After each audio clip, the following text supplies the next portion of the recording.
Welcome back to the channel, everybody. How you doing? I just want to say I appreciate you guys being here. Today we are going to talk about my spring TBR, which is actually pretty exciting. I actually look forward to doing this every season. I just like showing you guys the books I'm going to read and go from there, which is always exciting. So this is going to be interesting because I don't have too many. They're all smaller books, so we're gonna see what happens with it. Like, I have a couple that is just gonna be showing up on the side because I don't have them physically yet, and I've been slacking in that business. One of them is actually getting released in March, so there's that. So for the next 3 months, we're gonna get this out of the way. Next 3 months is gonna be the next 3 books of the ACOTAR series. And I don't remember what they're called off the top of my head, but there's a novella that's in between book 3 and 4. So that will be in April, and then I'm gonna read obviously book 3 in March, book 4 in May, and then I think I'm gonna do a video maybe in May, depending on when I finish it. I want to do a video of just talking about the whole series, and my girlfriend's gonna be in it. It's gonna be her first time ever being on my channel, and she's a big fan of Sarah J. Maas. She's a big fan of the Throne of Glass series, but she doesn't want me to read it because I might be too mean about it. So I'm allowed to read ACOTAR, so we're gonna talk about ACOTAR together, and it's gonna be really fun. I'm actually looking forward to it. So yes, I will be finishing the ACOTAR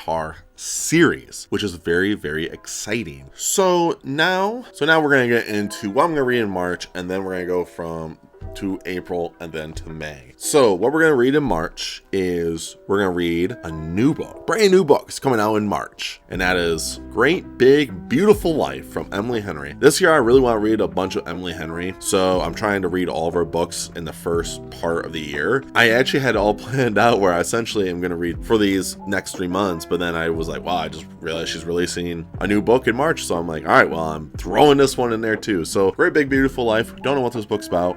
I'm assuming it's a romance. Haha. Anyways, so I'm going to be reading this. I'm looking forward to it. Like, I'm 2 for 2 with Emily Henry. It's kind of weird to think, like, I read 2 of her books, liked both of them, and it's kind of like the same thing with Clive Barker, where I'm 2 for 2 with Clive Barker. It's just so weird, the parallels between both writers, and I'm just liking both of their works so well, which is just really exciting stuff. Also in March, I'm going to be reading Book Lovers from Emily Henry as well. Like I said, I don't have any of her books currently. I only have the 2 that I've read currently. I just usually when I'm like, all right, I'm gonna read them, I just go and buy them. I don't do Kindle too much. The only time I did Kindle was for the ACOTAR series because I didn't know if I was gonna like them. You guys clearly have been seeing my my thoughts on them so far. So, but with Emily Henry, I really like her books, so I'm just gonna be buying all of them when I am ready to read these books. Emily Henry books are pretty easy reads, so I'm not too worried about being like, oh man, I don't know if I'm gonna have time. The ACOTAR books are pretty chunky, so I'm not sure if I'm gonna be able to get through all these books I plan on reading, but that's why you got April and May to do them. But if I have time for them, I have 3 other books here that I plan on reading. These are actually more horror and more of like just disturbing books. It's just gonna be such a mix for March. I'm gonna be reading romance and romantasy, and then I'm gonna be reading horror, and then I'm going to read a really disturbing, creepy book. So I'm going to be reading Loletta. I think that's what it's called. I picked this book when I wanted to do my disturbing books I wanted to read. This is one of them on the list. It's about a man that's like obsessed with like a 12-year-old. It's so freaking weird. I don't know anything else about it, so I just want to read it. I kind of want to just go in there as open-minded as I can approaching it, and then I will give you guys my opinions when I do read it. I don't know much about it, so like I said, I want to go in there with an open mind of just what to expect. I know the synopsis of it, but it's like you can only know so much, and this just sounds so weird. So I'm looking forward to checking this one out. So this is a movie I saw. I didn't watch the movie. Harry Potter was in it, so that was pretty cool. And that is The Woman in Black. This was going to be in my October reading list, but I never actually picked it up. I just didn't have time. I picked other books, and now I kind of regret it because, like I said, they were kind of misses for me. So I'm hoping Woman in Black is actually good, and then I can just be like, dang, I regret that. I don't know what this book's about. I think it's just like a haunted house. That's it. I don't know anything about it, and I keep going in with that aspect when I'm reading books. I don't want to know anything about these books. I just like going in there with no idea. My mind's just like, where am I? I'm pretty excited to check out Woman in Black. Last but not least, if I have time in March, this might just roll right into April, so who knows, it's gonna be The Necroscope. I've had this book for years. Hopefully the glare is not bad. I don't know, I can't see it. This book has been on my TBR for so long that I'm like, you know what? I'm gonna read it. It's a scary vampire book, and I do like me some vampires, so I just want to read a scary vampire book. This was also supposed to be on my October TBR, but I just picked other books over it. So I was like, well, I'm gonna read it now. I'm like, it's like a 5-book series, so if I like it, I'm gonna read the other ones because I can.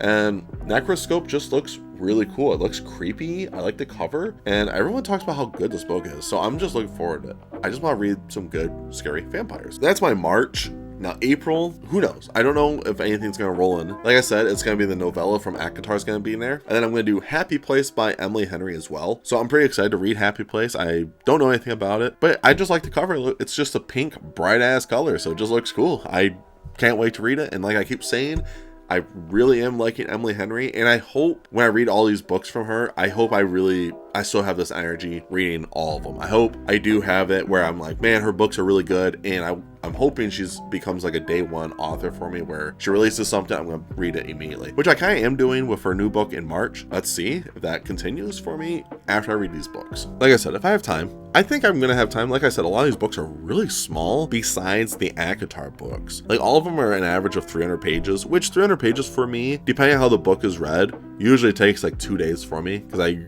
really just sit down and grind through them. So I'm pretty confident I'm gonna really breeze through some of these books. But this is one of my all-time favorite movies. And I never read the book. I didn't even know it was from this author, but he is one of the authors I actually want to read this year and read some of his greatest hits. And that is No Country for Old Men from Cormac McCarthy. I read The Road from him last year, and I really liked The Road. So I really want to keep reading his books. And this year I want to read No Country for Old Men, Pretty Little Horses, and Blood Meridian, and then I've already read The Road for December, and I want to read all of them and then do a giant video of the 4 of them. I'm pretty excited. I already know what happens in this because I watched the movie, and the movie was awesome. I just want to read the book and see maybe there's some differences between the movie and the book. Usually there is, but I just want to check this one out. I'm pretty excited. Like I said, anyone for Cormac McCarthy, his writing is just really weird.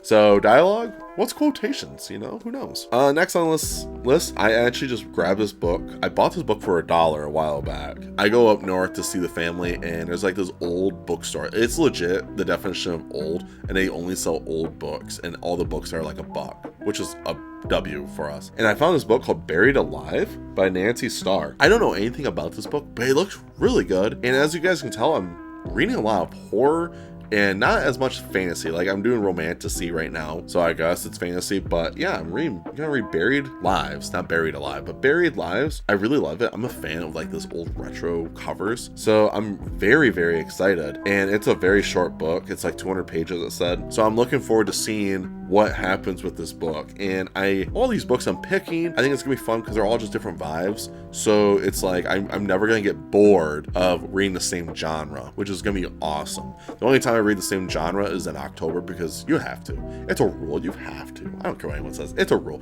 If there's a rule book of things you have to do in your life, October is spooky season. You have to read scary books. That's like the rule. So anyways, Buried Alive by Nancy Starr. Can't wait to read it. And of course, on my lovely goal list is I want to read more Dean Koontz. So I'm going to read The Mask by Dean Koontz. I actually picked this up. My sister lives out in Pennsylvania, and we went out there to visit for Christmas. And my mom gave me all of her Dean Koontz, and I had this in my hand. My mom's like, "Oh, you already have that." I'm like, no, I don't. And I almost didn't buy it, but my stepdad just convinced me. He's like, just buy it. Worst case is you have it. So I bought it, and well, guess what? I don't have it. So I'm glad. I don't know anything about this book.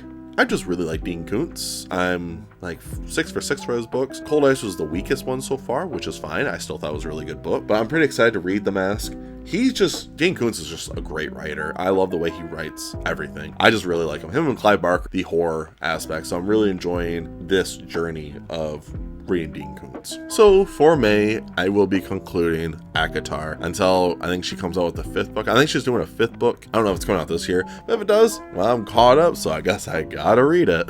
So we'll see what happens with that. And of course, I'll be reading the last Emily Henry book, which is gonna be a funny story. No idea what this book is about, but I'm assuming it's gonna be a funny story, and I'm looking forward to it. She's a great writer when it comes to this stuff. So I guess we'll see what happens. Like I said, I'm gonna keep repeating myself with Emily Henry. She's 2 for 2, and and I'm hoping by the end of all this, she'll be 6 for 6 for me, and then she will be a day one author for me. I haven't had one of those in a while, because as you guys can tell, I read a lot of older authors, so I haven't had a new author where I'm like, I'm buying their book immediately. It takes a hot minute for me to really want to do that, and I think Emily Henry's gonna become one of those. And now we're gonna get to the physical books. Speaking of Cormac McCarthy, we're gonna do All the Pretty Horses from Cormac McCarthy. My girlfriend and I went to a used bookstore. I found this immediately and bought it, like without hesitation. I looked at it, I'm like, it's here. So the last one I looked for was Blood Meridian, and I kind of like refused to buy it brand new, because honestly, Barnes & Noble, it's like $18, and it's just a small little mass paperback, and it's really hard for me to be like, yeah, I could buy that. I just struggle with the idea of wanting to buy that, so I just haven't done it yet. But yeah, I have All the Pretty Horses. I'm looking forward to it. It's hardcover. Nice stuff. No idea what this book's about. The only thing I know of the 4 books I'm going to read from him, this is like the tamest one. Like, it's not as violent as the other 3 are, which is interesting, so I'm looking forward to that, I guess. I don't really care. I like Cormac McCarthy's writing prose. I just think he's a fun, good writer. Just the way he does things is really good. Except, clearly he's lazy in a lot of things, which is whatever. He's just doing it. But his characters are fun, and I'm looking forward to reading All the Pretty Horses. And of course, I talked about this guy a couple times so far, and we're gonna do Clive Barker, The Books of Blood. I have no idea what this is. I think this is a bunch of short stories, but this cover was sick, and I bought it at my used bookstore during Halloween. I immediately saw him like, oh yeah. That's where I had like my crave of like Clive Barker books. We went to a used bookstore after I read Hellbound Heart, and they had a couple of them, so I bought them. And then my used bookstore during Halloween had all Clive Barker, so I went bananas on some Clive Barker books. So I'm pretty excited to read this one. It just says all 3 volumes complete and unabridged. So I'm assuming it's 3 short stories or not. I don't know. If it's like written like how Weave World was, then okay. But regardless, I'm very, very excited for this book. It's gonna be sick. And the last book I'll be reading is Hannibal. Now it might be Hannibal Rising is the 4th book. So Hannibal is a sequel to Silence of the Lamb, and that's one of my goals, to read the Silence of the Lamb series this year. So I want to read Hannibal, and then in the rest of the year, I'm going to try and read Flowers in the Attic kind of books, because I want to read those this year as well. I want to finish that series. So Hannibal, I'm pretty excited. I think Thomas Harris is a fun writer, and I tried looking to see if he has other books. No, he literally, like, Goodreads showed me he only has these 4 books. So I was like, okay. So I'm looking forward to reading more of this. This one is a chunker compared to the other 2. I'm just excited. The way that he writes is so good, and this one is gonna have a lot of Hannibal Lecter in it, hopefully. And I get so locked in when I read the chapters with Hannibal Lecter in it, and it's just so exciting to get through it. So you guys are wondering, wow, Zach, you didn't talk about any manga. I have some manga. I am going to read the next 2 arcs of One Piece, and it's Skypiea. I think it's Water 7 after. That will determine if I will ever read One Piece again. I have not enjoyed One Piece as much. I'm using the app called Shonen Jump Mag.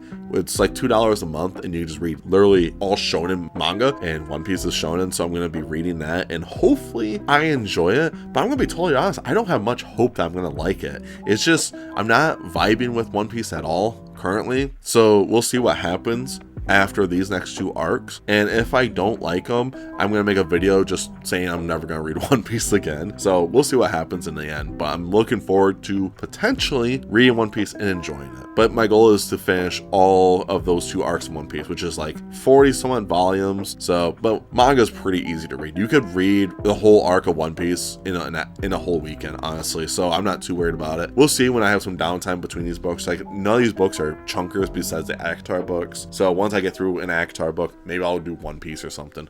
I don't know what I'm going to do. But One Piece, for those 3 months, I'm going to be reading those 2 arcs, and we'll see what happens. If you guys made it to the end of the video, I do appreciate it. What did you guys think about my TBR? Is there any books on my TBR that you're like, you know, I kind of want to read that? Or are there books that on my TBR you're like, why would you want to read that? That book is trash. I'd like to know down below. Regardless, what is your books you want to read for the next 3 months? Or do you guys just read books when you feel like it? I'd like to know down below, of course. And last but not least, make sure you guys stay safe, stay humble, and tell someone you love them. I'll see you guys in the next video. Stay weird.